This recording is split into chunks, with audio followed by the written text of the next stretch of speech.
Aujourd'hui avec Poupoune, on va vous parler de ma dernière commande Amazon. Donc celle-ci, elle est assez particulière, tout simplement parce qu'elle est liée au monde d'Harry Potter. Donc on va voir ça tout de suite ensemble dans cette vidéo.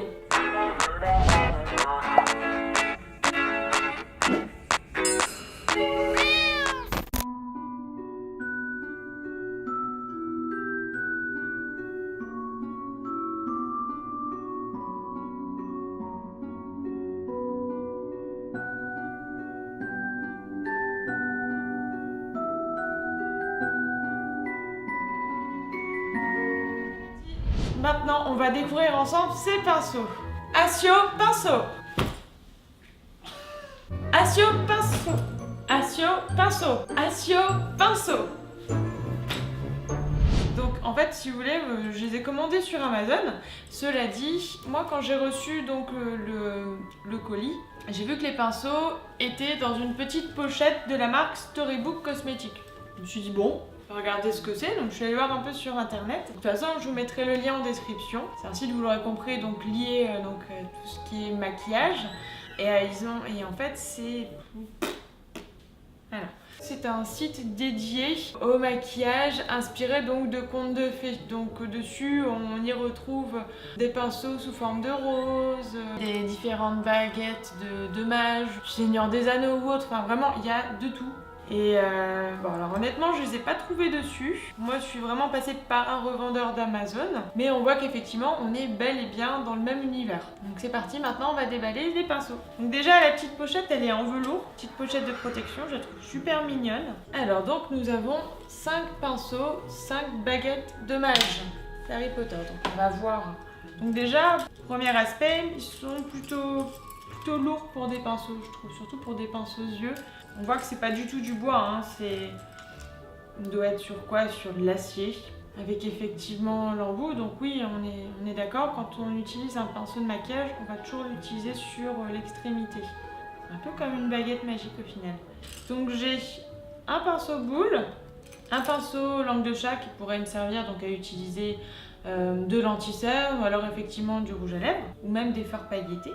Un pinceau biseauté, donc là ici, le trait d'eyeliner ou alors effectivement les sourcils, et les deux plus gros pinceaux. Alors oui, pourquoi pas effectivement utiliser l'anti-cerne, retirer avec l'autre les excédents donc de poudre tombés en dessous des yeux, c'est possible. Dans tous les cas, j'utiliserai les pinceaux dans une prochaine vidéo pour qu'on puisse comparer un petit peu des pinceaux classiques avec ceux-là, voir ce que ça donne au niveau de la qualité. Donc évidemment, nous ne sommes pas sur les vraies baguettes du film Harry Potter, mais sur des pinceaux inspirés des baguettes d'Harry Potter. Donc on ne sera pas exactement sur la version originale comme on peut le voir dans les films par exemple. Donc ici, c'est ce qui semble ressembler en tout point à la baguette d'Harry. On peut le voir ici hein, par rapport donc, au petit crochet. Sauf que là, ici, on voit qu'il y a des détails. Donc je trouve que c'est plutôt sympa, c'est vraiment bien réalisé. Donc elle est très jolie. Nous avons la baguette d'Hermione. Nous avons la baguette donc de Ron Weasley. On va parler de la fameuse baguette de Suro qui appartenait au professeur Dumbledore, l'un des plus grands mages et directeur également donc, de Poudlard. Donc pour l'anecdote, la baguette de Suro, c'est pas n'importe quelle baguette, ça fait partie des reliques de la mort. Donc effectivement, on n'est pas sur une baguette de Suro ici, hein.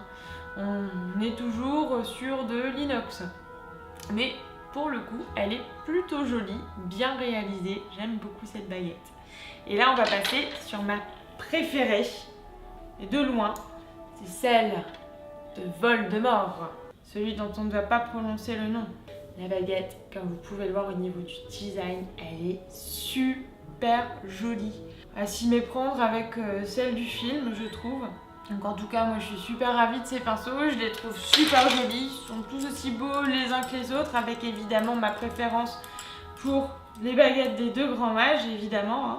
Je les ai vraiment pas payés cher. Ils m'ont coûté 4,99 € sur Amazon. Elle fait caca. C'est bon? On peut continuer? Donc, Je trouve que pour le coup 5 € c'est très bien, sachant qu'en plus moi je vais surtout les mettre en décoration sur ma coiffeuse parce que je vais commander bientôt une nouvelle coiffeuse, donc ça j'ai hâte de vous la montrer donc dans une prochaine vidéo, mais un peu de patience, c'est pas pour tout de suite. Bon, dans tous les cas, moi je testerai ces pinceaux dans une prochaine vidéo. J'espère en tout cas que cela vous a plu, n'hésitez pas à me laisser vos commentaires pour me dire ce que vous en avez pensé et à vous abonner si ce n'est pas déjà fait. En attendant, moi je vous dis à très vite avec Poupoune dans une prochaine vidéo. Salut!